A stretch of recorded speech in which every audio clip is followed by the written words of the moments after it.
morning student. I am Manfan Maurya. Today in class 10 we revise the life process. Life process chapter में आज हम लोग revision करेंगे nutrition पर dependent सारे क्वेश्चन। ठीक है, तो आज हम न्यूट्रिशन पर कितने प्रकार के जो क्वेश्चन है, कितने प्रकार के क्वेश्चन न्यूट्रिशन से बन सकते हैं, तो जो इसमें पहला क्वेश्चन है यहाँ पे हम दिखाते हैं आपको। पहला क्वेश्चन है, first question, define nutrition.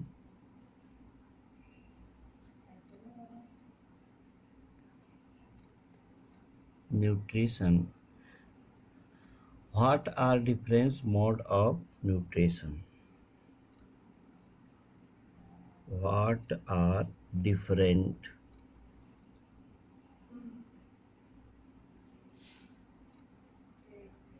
modes of nutrition?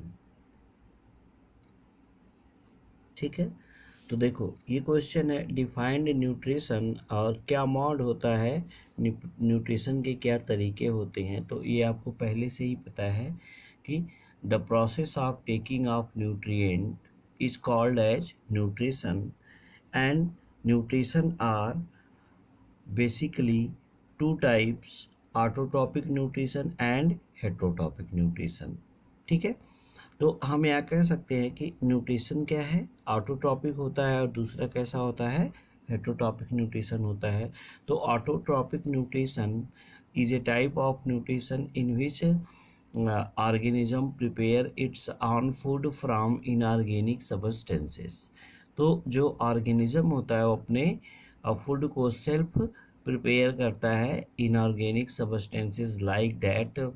इसके अंतर्गत सभी प्लांट आ जाएंगे, और वो इनऑर्गेनिक सब्सटेंस यानी वाटर और मिनरल्स को सॉइल से एब्जॉर्ब करेंगे, और लीफ के थ्रू वो कार्बन डाइऑक्साइड को एब्जॉर्ब करेंगे, और सनलाइट की प्रेजेंशिप में, क्लोरोफिल के प्रेजेंशिप में ये क्या करेंगे, फोटोसिंथेसिस करके अपना फूड खुद प्रिपेयर करते हैं। तो ये ऑटोट्रॉपिक न्यूट्रिशन हो गया। और दूसरा होता है हेटरोट्रॉपिक न्यूट्रिशन, यानी those organism which depend on the other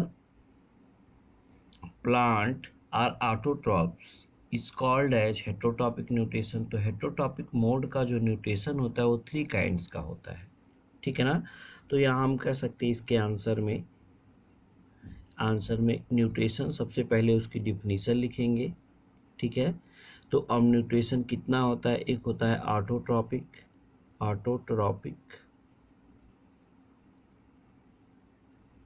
और दूसरा होता है हेटरोट्रॉपिक।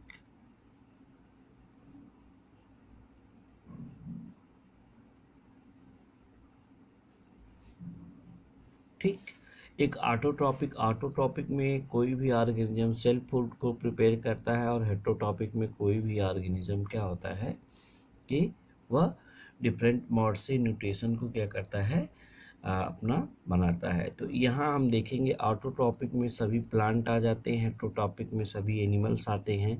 तो हेटरोट्रॉपिक न्यूट्रिशन जो है 3 काइंड्स का होता है, इसको डिवाइड किया गया है। सेप्रोजोइक या हम सेप्रोफाइटिक भी कह सकते हैं, और फिर इसके बाद पैरासाइटिक होता है, और फिर नेक्स्ट है डेड एंड डिकेइंग से ऑब्जर्व करने वाले या पैरासाइट फॉर्म में होंगे। तो अब ये 3 प्रकार के होते हैं। कैसे होते हैं, सेप्रोफाइटिक,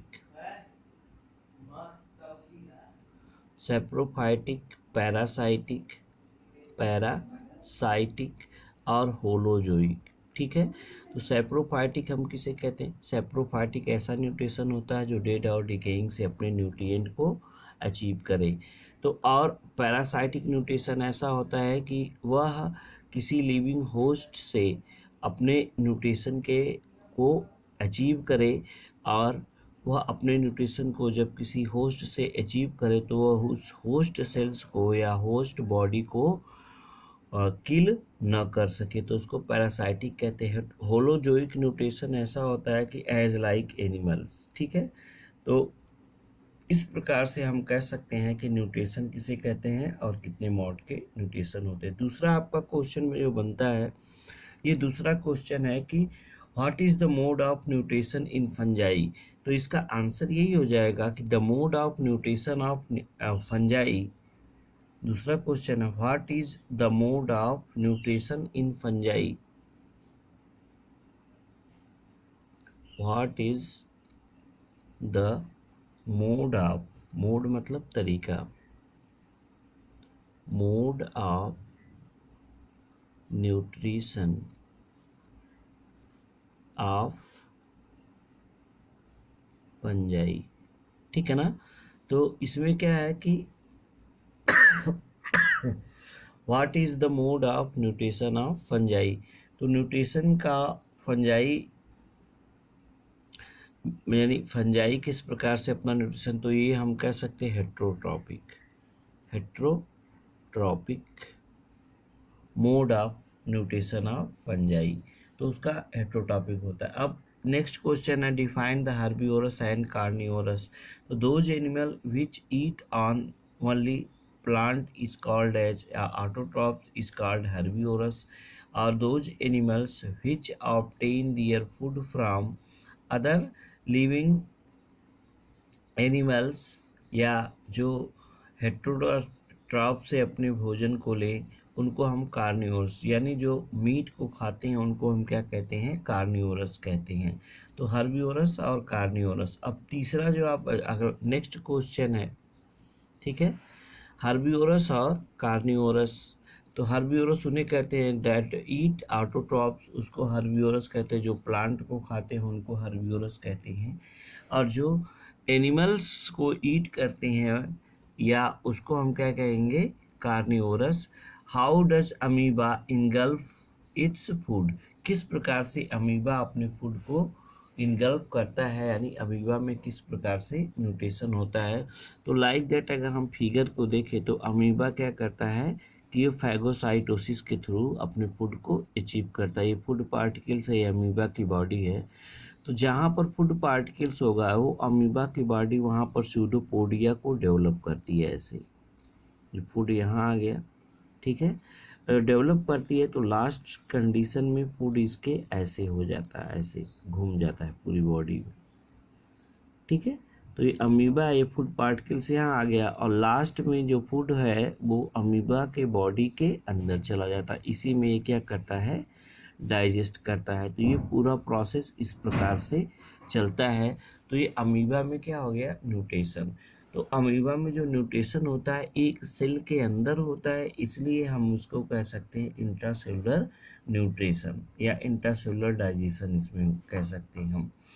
तो यहाँ पे नेक्स्ट है जो why movement considered as criteria to considered whether something is alive. किस प्रकार से किसी भी एरिया को हम क्या कह सकते हैं कि वेदर किस प्रकार से चेंज होते हैं, ठीक है।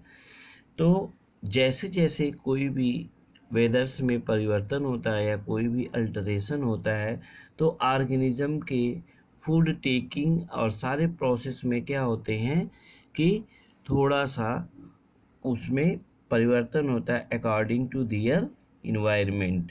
तो अगर हम इसकी बात करें तो यहाँ पे एक क्वेश्चन और है जो सबसे इम्पॉर्टेंट है, distinguish between parasite and scavenger.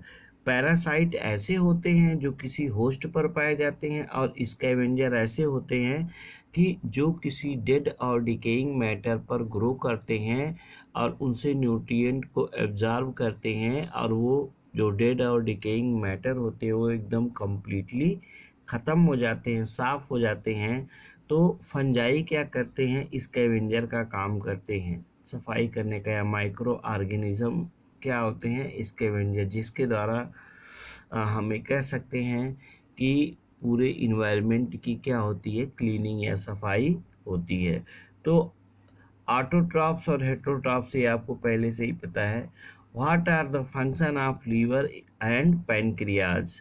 तो लीवर एंड पैनक्रियाज जो होते हैं वो डाइजेस्टिव, यहाँ पे क्वेश्चन अराइज होता है कि what are the function of liver and pancreas in digestion. तो डाइजेशन में जो फंक्शन होता है लीवर और पैनक्रियाज का, वो क्या होता है कि ये डाइजेशन में हेल्प करते हैं। लीवर बाइल साल्ट को प्रोड्यूस करता है और बाइल साल्ट में किसी भी प्रकार की डाइजेस्टिव एंजाइम नहीं पाई जाती है। और बाइल साल्ट में जब कोई डाइजेस्टिव एंजाइम नहीं पाई जाएगी तो वह क्या करेगा कि केवल फैट को इमल्सीफाई करने का काम करता है, फैट को इमल्सिफिकेशन करता है और फैट को छोटे छोटे ड्रॉपलेट्स में तोड़ देता है। और फैट का इमल्सिफिकेशन होने के बाद जो पैनक्रियाज है, वो पैनक्रियाज क्या करता है कि इससे पैनक्रियाटिक जूस एराइज होता है और वह पैनक्रियाटिक जूस पैनक्रियाटिक एसिनी से प्रोड्यूस होती हैं, जो एंजाइम होती हैं। और ये एंजाइम पैनक्रियाटिक एंजाइम मिलकर पूरे फूड को क्या करती हैं, डाइजेस्ट करती हैं। तो ये डाइजेशन में हेल्प करते हैं। दोनों ही ग्लैंड क्या करती हैं, डाइजेशन में हेल्प करती हैं। अब पैनक्रियाज एक ऐसी ग्लैंड है जिसमें एंडोक्राइन ग्लैंड भी होती है और एक्सोक्राइन ग्लैंड भी होती है। तो एंडोक्राइन ग्लैंड जो पैनक्रियाज में होती है वो हार्मोन सिक्रीट करती है, जबकि एक्सोक्राइन ग्लैंड जो है वो एंजाइम को सिक्रीट करती है। ठीक, तो आगे की तरफ हम देखेंगे आपको डिस्टिंग्विश बिटवीन, यहाँ पे आप कह सकते हैं list of enzyme released and secreted in small intestine along with their function. List the enzyme released and secreted in small intestine along with their function. अगर हम किसी एंजाइम को रिलीज करें and secrete in small intestine, और वो small intestine के द्वारा क्या हो, सिक्रीट हो, ठीक है, और उसके फंक्शन को देखें तो यहाँ पे हम देख सकते हैं कि एंजाइम का क्या रोल होता है डाइजेशन में। ठीक है, ये हम आपको पहले ही बता चुके हैं कि एंजाइम का बहुत बड़ा रोल होता है। माउथ से स्लेवरी एमाइलेज एंजाइम निकलती है